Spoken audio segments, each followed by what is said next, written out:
Dan mungkin mumpung ada Mbak Yeni di sini, mungkin saya bertanya juga, mungkin Mbak mengucapkan selamat Natal boleh nggak? Shalom saudara-saudara, berjumpa kembali bersama dengan saya di channel ini. Bagaimana kabar kita semua? Kiranya kabar kita selalu baik-baik saja dan terus diberkati oleh Tuhan Yesus Kristus. Amin. Terungkap saudara alasan kenapa seorang wapres yaitu Gibran mau masuk dalam gereja, mengucapkan selamat hari Natal dan mendukung orang-orang Kristen merayakan Natal. Karena apa? Karena beliau telah tahu bahwa mengucapkan selamat hari Natal itu boleh. Dan seperti apa cuplikan? Langsung kita simak cuplikan berikut videonya. Mas Gibran juga, Mr. Sisko dan juga Bapak Hairudin. Selamat siang Bapak Ibu semua. Ibu bisa memberikan sedikit sambutan terlebih dahulu untuk kita semua. Boleh berikan tepuk. Assalamualaikum warahmatullahi wabarakatuh. Selamat siang, salam sejahtera untuk kita. Sekolah damai ini menjadi perlu begitu ya, menjadi sebuah gerakan di seluruh sekolah. Tapi sebenarnya Bu, ide awalnya itu mengapa akhirnya membuat sekolah damai dan mengapa? Coba sebelumnya tampilkan materi saya. Sebenarnya bukan materi sih, tapi link berita. Ini. Nah ini pernah ada beberapa hal yang pernah terjadi di kota Solo di awal-awal saya menjabat ya. Jadi kalau di kota Solo itu, di balai kota itu seringnya kalau pas Imlek ada lampion. Kemarin pas Idul Fitri kan ada lampion tema ini ya, tema Islami juga. Besok ketika masuk bulan Desember temanya Natal ya, jangan ada yang protes. Karena balai kota itu untuk semua. Jadi, semua kita beri tempat. Balai kota itu tempat untuk semua. Lalu coba kita ke berita yang berikutnya ya. Nah ini yang bikin saya coba bisa di scroll ke bawah enggak ya? Oke, jadi gini juga. Ini awal-awal saya menjabat dulu juga. Pelakunya anak-anak, gurunya juga masih anak-anak. Kepala sekolahnya anak-anak. Langsung kita tutup, kita ambil, kita tangkap anak-anaknya, kita beri ini apa? Kita kasih bimbingan. Nggak mungkin kita kasih sanksi. Masih anak-anak di bawah umur. Coba bayangin anak-anak di bawah umur mikirnya udah kayak gini. Dan setelah kejadian ini ada kejadian berikutnya yang sebenarnya tidak diekspos di media. Jadi kita banyak mengambil orang-orang sekolah-sekolah yang simpel aja ya, bagaimana kita bisa mengaplikasikan ke kegiatan sehari-hari. Misalnya Solo ini kan sedang banyak-banyaknya event. Misalnya kemarin kita jadi tuan rumah Asian Para Games. Artinya apa? Kita harus welcome kepada orang-orang difabel. Atau hal-hal simpel aja, mungkin yang di sini pendukung Persis kan baru aja naik ke Liga 1. Artinya apa? Kalau ada pertandingan dengan Jogja, Sleman, Semarang, para pendatang supporter dari kota lain ojo mbok bandemi. Gitu. Kita harus welcome seperti itu. Misalnya besok kita jadi tuan rumah Muktamar Muhammadiyah. Ini juga besok mendatangkan 3 juta pengunjung loh ke Solo. Dan mereka juga ini ada beberapa sekolah swasta non-Islam juga yang dipakai untuk tempat transit. Ini loh, hal kecil seperti ini loh yang bisa diterapkan di kota Solo. Lalu tadi saya bilang juga di akhir tahun balai kota nanti ada ornamen-ornamen, hiasan-hiasan Natal. Ini semuanya harus welcome juga. Dan mungkin mumpung ada Mbak Yeni di sini, mungkin saya bertanya juga mungkin, Mbak mengucapkan selamat Natal boleh nggak? Nah, soalnya apa? Ini tiap tahun ditanyakan dan tiap tahun jadi problem. Nah ini mumpung ada adik-adik juga di sini, kita dengarkan aja nih dari Mbak Yeni. Nah. Tadi saya cerita ya soal ajaran Syekh Al-Azhar ya, Syekh At-Tayyib ya. Itu setiap tahun beliau selalu mengirimkan, beliau kan di Mesir, Al-Azhar itu di Mesir ya. Jadi selalu yang namanya Al-Azhar setiap tahun akan mengirimkan surat resmi mengucapkan selamat Natal kepada gereja Koptik Mesir. Ya, di Mesir itu ada namanya, Kristennya namanya Kristen Koptik. Nah, tiap tahun ini pasti Syekhul Akbar Al-Azhar pasti mengirimkan surat mengucapkan selamat Natal. Yes. Lah kok kene kok apa ya kemenyek gitu loh ya, sampai merasa lebih pinter, paling tahu gitu, katanya haram. Monggo, yang nggak mau mengucapkan nggak apa-apa, ya itu hak pribadi masing-masing. Namun juga jangan mencela orang yang mengucapkan, wes dewe wae. Niatnya, ya semuanya tuh kembali kepada niat masing-masing. Ya, nah kalau yang niatnya mengucapkan, niatnya itu apa? Ya, niatnya itu adalah untuk menjaga silaturahim sesama warga Indonesia, sebagai warga negara Indonesia, ya. Jadi itu yang harus dihargai, bukan berarti kemudian ini ikut-ikutan ajaran agama, enggak. Nah, jadi gitu Mas, kira-kira Mas. Tadi saya bukan bertanya Mbak, saya mancing aja. Makasih.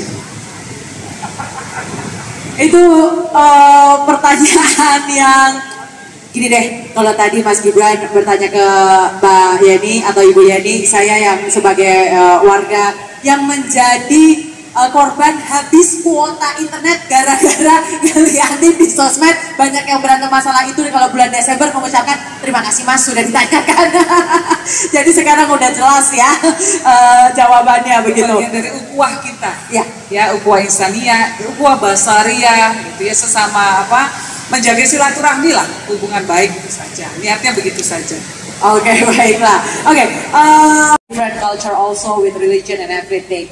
How you handle all the different? Have to catch the flight. Thank you. Dan Mr. Steve ada souvenir, tapi nanti kita akan bagikan juga ya.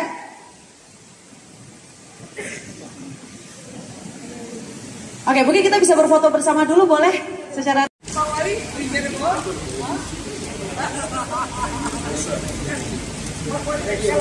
Masih ada bolanya nggak? Kasih bolanya satu lagi. Ada bolanya nggak? Ada bola lagi.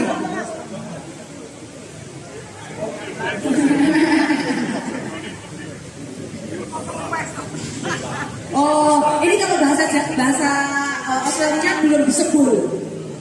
Masih ada yang pes. Oke.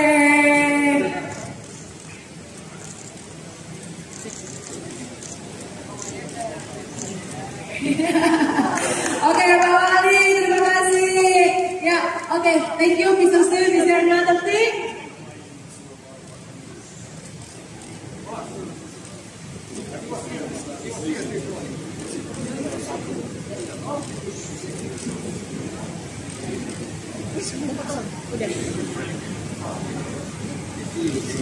Thank you very much, Mr. Steve. Thank you. Beri tepuk tangan sekali lagi dong untuk Mr. Steve. Oke, dan karena kita sekarang semuanya lagi berdiri nih di sini, ya, boleh nggak sih kalau Mas Gibran ngasih pertanyaan gitu? Oke, monggo, siapa yang monggo? Hadiah. Ini lempar-lemparan. Oke, boleh. Pertanyaannya dari Ibu Yeni atau dari Mas Gibran? Monggo.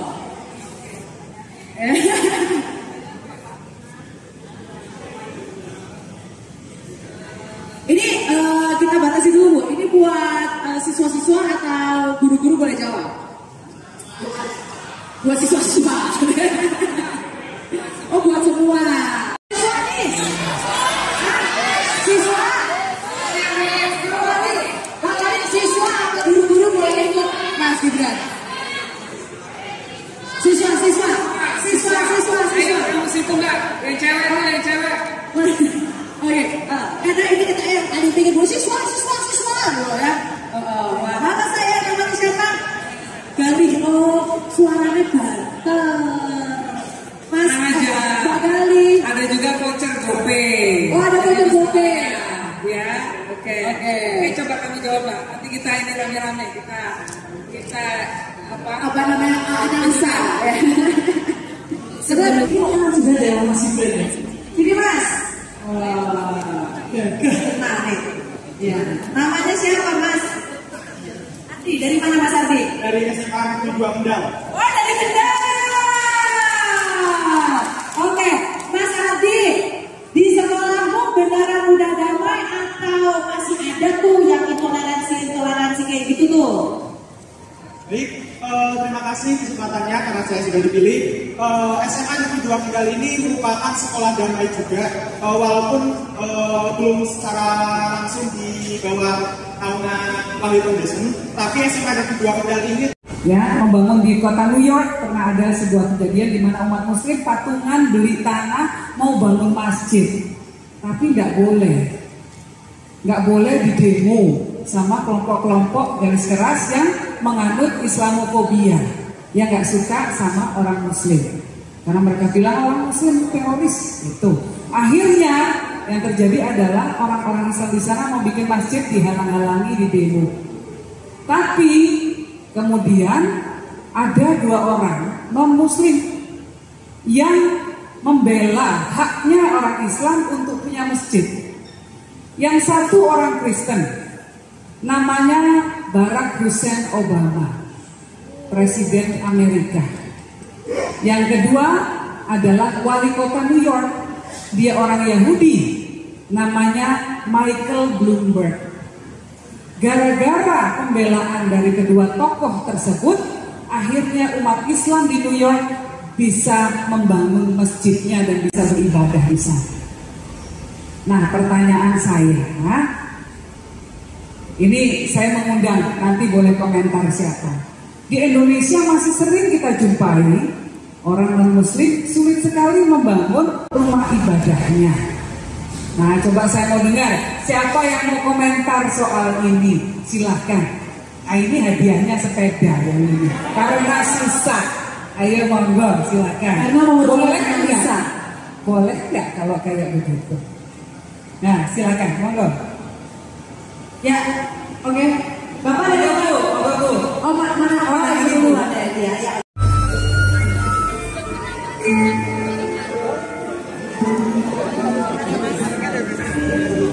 Itu dia saudara video cuplikan yang baru saja kita tonton tadi videonya. Bagaimana Bapak Gibran memancing seorang ibu muslim untuk memberikan jawaban apakah boleh mengucapkan selamat hari Natal di hadapan anak-anak muda.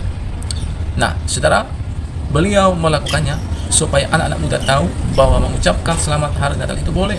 Karena di Mesir, ya, Al-Azhar, ya, di sana bahwa mereka sangat menjunjung tinggi toleransi dan mereka mengucapkan selamat hari Natal di sana.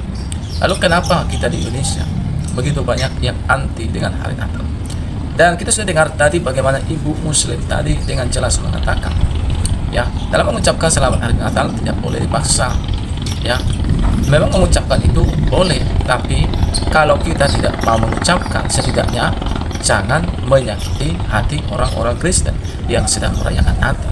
Nah, itulah yang terjadi, saudara, di negara Kesatuan Republik Indonesia. Mereka tidak boleh mengucapkan selamat hari Natal. Tetapi tidak cukup hanya sampai di situ. Justru mereka melarang mengganggu orang Kristen merayakan Natal, dan itu baru-baru ini sedang terjadi ataupun telah terjadi, yaitu gereja GBDI yang ada di Bogor, bagaimana mereka dilarang merayakan Natal, sehingga orang Kristen gereja GBDI di sana terpaksa harus beribadah di lapangan terbuka. Dan bahkan banyak lagi, saudara, hal-hal yang terjadi bahwa orang-orang Kristen dilarang merayakan Natal.